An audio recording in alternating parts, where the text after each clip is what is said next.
ETF index mutual funds నేర్చుకుని stock మార్కెట్లో రాణించాలనుకుంటున్నారా? వెంటనే ఈ నెంబర్కి కాల్ చేయండి. నమస్తే రమ్మగారు. నమస్తే జయ. రమ్మగారు, మనకి పోలి పాడ్యం ఉంది. ఈ పాడ్యం యొక్క విశిష్టత ఏంటి? మార్గశిర శుద్ధ పాడ్యమి విశేషమైన రోజు. ఈ రోజున మనం ఏం చేస్తాము, ఈ నెల రోజులు కార్తీక మాసం పూర్తి చేసాము. నెల రోజుల కార్తీక మాసము శరదృతువు. అమావాస్య వెళ్ళగానే హేమంత ఋతువు ప్రారంభం అవుతుంది. హేమంతంలో మంచు, ఇప్పటికే మంచు మొదలైపోతుంది. నీకు కార్తీకం చివరికే బాగా పొగ మంచు వచ్చేస్తుంది. పూర్వకాలంలో వీట్లలో ఈ కార్తీక మాసం అంటే ఇంట్లో స్నానం చేసే వాళ్ళు ఎవరు ఉండేవాళ్ళు కాదు. కార్తీకము విధానంగా చేసుకోవాలి అంటే నదికి వెళ్ళాలి. అప్పుడు ఈ పంపులు, ఈ ఓవర్ హెడ్ ట్యాంకులు ఏవి ఆనాడు, అందరూ నదీ స్నానానికి వెళ్ళేవాళ్ళు. ఈ నదీ స్నానం చేసి నది దగ్గర గట్టు మీద దీపాలు పెట్టుకుని పూజ చేసుకునేవాళ్ళు. సంకల్పం చెప్పుకుని నదీ స్నానం చేసేవాళ్ళు. తర్వాత నదికి సమీపంలో ఏదైనా దేవాలయం ఉంటే దేవాలయంలో దీపారాధన చేసుకోవడం, లేదా నది ఒడ్డునే దీపారాధన చేసి ఓ పండో ఫలమో పట్టుకెళ్ళి నివేదన చేసి కార్తీక స్నానం అయ్యింది అనిపించుకుని ఇళ్ళకి వచ్చేవాళ్ళు. హేమంతం మొదలు పెట్టంగానే ఇంకా మంచు దట్టం, ఒక్క రోజులో తేడా వచ్చేస్తుంది. అవును. అయితే ఈ రోజున ఏం చేసేవాళ్ళు, ఈ మన నీళ్లలో దీపాలు విడిచిపెట్టేవాళ్ళు. అవతల నుంచి వచ్చే వాళ్ళకి ఒక వెలుగు, కనువెలుగు కనపడేలాంటి ఒక క్రియ. ఇక దీపారాధనలు లేవు. బయట ఆరు బయట దీపారాధనకి రావటం, ఆరు బయట స్నానానికి రావటం లేనే లేదు. దీంతో ఎండు. అమావాస్య నాడు పూజలు ముగించుకుని పాడ్యమి నాడు ఈ దారి దీపాలు, నీటి దీపాలని వదిలిపెట్టి నమస్కారం చేసుకునేవాళ్ళు. అరటి దొప్పల్లో కొద్దిగా చిన్న గుండు ఇవి చేసి ఒత్తులు, ఆవునేతితో తడిపిన ఒత్తుల్ని పెట్టి వెలిగించి నీటిలో దండం పెట్టి పసుపు కుంకుమ పువ్వులు అలంకారం చేసి కార్తీక దామోదర ప్రీత్యర్థము చిట్ట చివరి దీపాలు ఇవని నీటిలో వదిలిపెట్టేవాళ్ళు. ఈ ఒక్క నెల తప్ప, కార్తీకం తప్ప అసలు బయట దీపారాధనకి వెళ్ళేనేది ఏ సందర్భము మనకు కనపడదు. ఇది ఒక్కటే, ఈ ఒక్క నెలే కదా. అయితే ఏమైందట, ఈ పూర్వం ఈ ఇట్లా పూజలు చేసుకునే కాలంలో ఒక చాకలి కుటుంబంలో ఒక 5గురు మగపిల్లలు ఉండేవాళ్ళు, రజకులు. 5గురు పిల్లలు ఉంటే ఆ అత్తగారికి, ఆవిడకి చాలా డంబంగా గ్రాండ్గా పూజ చేయటము, గొప్పగా మేము పూజ చేస్తాం, స్నానం చేస్తామని చెప్పుకోవటము, అలాంటి భావాలు ఉండేవి. అయితే వాళ్ళకి 5వ అబ్బాయి కూడా పెళ్లి చేశారు, ఆఖరి అబ్బాయికి కూడా పెళ్ళయింది. 4 కోడళ్ళు అత్తగారితో కొంచెం తానా తందానా అనేవాళ్ళు. ఆఖరి కోడలుగా వచ్చినటువంటి పోలాలు, అమ్మాయి పేరు పోలి, పోలమ్మ పోలాలు అనేవాళ్ళు. ఈ పోలి ఇంకా భక్తురాలు. అది చాలా భక్తి శ్రద్ధలతోటి దైవనామస్మరణ చేసుకుంటూ పూజ చేసేది, వంచింతలు ఎత్తకుండా పనిచేసేది, మహావినయంతో భక్తితో ప్రవర్తించేది. ఈ అత్తగారి డంబాచారానికి, దీని వినయానికి, చిన్నపిల్ల వినయానికి కాంబినేషన్ బాగా కుదిరేది కాదు. ఆవిడ నేను అది చేస్తా ఇది చేస్తా అంటే పిల్ల అది చేసేసేది. మాటల పోగులు వేరే ఉంటాయి, క్రియాశీలకత్వం వేరే ఉంటుంది ఎప్పుడూను. అయితే ఈవిడికి కోడలి పూజ, దాని శ్రద్ధ ఒళ్ళు మండేది. ఏమిటి దీని గొప్ప అనిపించేది. అందుకని కోడలికి ఆ గొప్ప ఎక్కించనివ్వకూడదని ఆ అమ్మాయికి పూజ చేసుకునే అవకాశం ఆవిడ ఇచ్చేది కాదు. ఇంతలో కార్తీక మాసం వచ్చింది. కార్తీక మాసం వస్తే అత్తగారు పెద్ద కోడళ్ళని 4గురిని తనతో పాటు కార్తీక స్నానాన్ని తీసుకెళ్లేది. అత్తగారు మహాభక్తురాళ్ళని నమ్మేవాళ్ళు పెద్ద కోడళ్ళు. వాళ్ళకి చిన్న కోడలు తాలూకు ఆ సింపుల్ భక్తి ఎక్కేది కాదు. కానీ అత్తగారికి తెలుసు, ఈ పిల్ల సింప్లిసిటీలోనే నిజమైన భక్తి ఉన్నది, తను కొంచెం ఓవరాక్షన్ చేస్తాను తెలుసు, కానీ ఆ పిల్ల గొప్ప ఆవిడ ఒప్పుకునేది కాదు. ఇలాంటి వాళ్ళు ఉంటారు కదా. అయితే ఏం చేసేది, రోజు పెద్ద కోడలు 4గురిని తనతో పాటు స్నానానికి తీసుకుపోయేది. ఈ చిన్నపిల్లకి పాల్ది, గేదెల దగ్గర బాగు చేయి అని ఇలా 100 రకాల పనులు చెప్పేది. పిల్ల ఇంకా నదీ స్నానానికి వెళ్ళలేక ఇంట్లోనే నీళ్ళు పోసుకుని నిశ్శబ్దంగా దీపం పెట్టుకునేది. దీపానికి కూడా ఇంట్లో పెద్ద ఆశ్రయం ఉంచేది కాదు అత్తగారు. పిల్ల ఏం చేసేది, రోజు మజ్జిగ చేసేది కదా. ఆ కవ్వానికి కొంత జిడ్డు ఉంటుంది. పెరట్లో ఉన్న పత్తి చెట్టు నుంచి కొద్దిగా పత్తి తీసుకుని అవి ఆ చల్లకవ్వంలో దాన్ని టైట రాపాడిస్తే కొంచెం జిడ్డు అంటుతుంది. దాన్ని వెలిగించి దీపం కనపడకుండా దాని మీద బుట్ట బోర్లించి దీపాన్ని సానుకూలంగా పెట్టుకునేది. అత్తగారు వచ్చేసరికి దీపం వెళ్ళిపోయేది కూడా. దీపం పెట్టిందని పెద్దగా ఎవరికీ తెలియదు. తనకు దేవుడికి తెలిస్తే చాలు, జనాలు చూడటం ఎందుకు, మన దీపాలు ఇప్పుడు మనం ఎట్లా అయ్యాం, మనం ఏం చేస్తున్నామో ప్రపంచమంతా చూడాలి. ప్రపంచం కోసమే, ప్రపంచం కాదు, మనం లేవు, దేవుడు అసలు లేడు. అసలు మిగిలిందంతా ప్రపంచమే. అవునండి. వాళ్ళకి చూపించాలి, వీళ్ళకి చూపించాలి, నేను ఇట్లా చేశాను, నాకు అంత బాగా వచ్చు, నాకు అదేమిటో వచ్చు. అసలు విషయాన్ని వదిలేస్తున్నాం. ఏంటేంటో కొత్త వింతలు, కొత్త పోకడలు, పూజా విధానంలో కూడా ఎన్ని తీసుకొచ్చేసారు. ఎన్నో ఎన్నో ఎన్నో పద్ధతులు. అంతే, ప్రపంచం కోసమే చేస్తాం. ఈ అమ్మాయికి ప్రపంచ పూజ లేదు, దైవ పూజ మాత్రమే ఉంది. నెల గడిచింది. నెల గడిచేసరికి చివరికి అమావాస్య నాడు వచ్చింది. అమావాస్య తెల్లవారితే పోలిపాడ్యమి.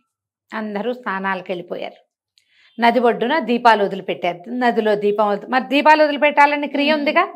వాళ్ళంతా దీపాలు వదిలిపెట్టుకుని పెటక బెల్లాలు పంచిపెట్టుకుని అందరికీ ముత్తైదులకి బొట్లు కాటికలు పెట్టి బోల్డ్ చేసుకున్నారు.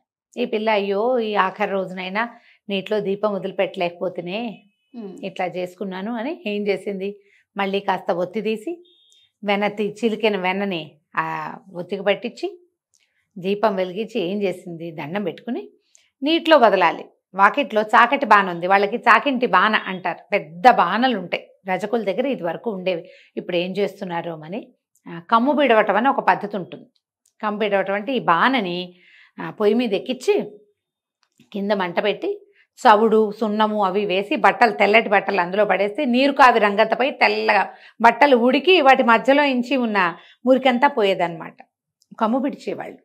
అదొక పద్ధతి ఉండేది. నా చిన్నప్పుడు నేను కూడా చూసేదాన్ని, నాకు బాగా తెలిసేది. బట్టలు కాగులో వేసేసేవాళ్ళు అనమాట.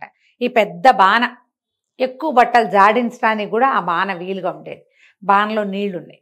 ఈ అమ్మడు ఏం చేసింది, దీపం వెలిగించిందిగా, వెలిగించిన దీపాన్ని బాణలో వదిలిపెట్టింది. బాణలో అది ఇట్లా కదులుతో దండం పెట్టుకుంది. ఇదే నదనుకో నాయన, ఇదే నదనుకో, నేను ఇంతే చేయగలుగుతాను, కానీ పద్ధతి విధానం మాత్రం మానకుండా దండం పెట్టుకుంది. ఎప్పుడైతే ఈ పోలి నీటిలో వదిలిపెట్టి కార్తీక దామోదర ప్రీత్యర్థం ఈ దీపాన్ని వదిలిపెడుతున్నానని పెట్టుకుందో వెంటనే వైకుంఠంలో ఉన్న విష్ణు పార్షదులకి ఆజ్ఞ వచ్చింది. భూలోకంలో ఫలానా ఒక పల్లెటూరులో రజకుల ఆ ఇంటి కోడలు ఆఖరి పిల్ల పోలి ఆ అమ్మాయిని తీసుకురండి అని. విమానం వచ్చింది. విమానం దిగుతోంది. పైనుంచి దిగుతుంటే ఈ చెరువు గట్టునున్న వాళ్ళంతా చూశారు. చూసి ఆ కోడళ్ళు అన్నారు, ఆహాహా మా అత్తగారు అద్భుతమైన భక్తురాలు, నెల రోజుల నుంచి తను దీపాలు పెట్టింది, తను స్నానం చేసింది, తను మంచి పని చేసింది, మాతో కూడా చేయించింది, మా అత్తగారి కోసమే విమానం వస్తుంది అనుకున్నారు. విమానం చెరువు గట్టున ఆగల, నది ఒడ్డున ఆగకుండా ఊళ్ళోకి వెళ్ళింది.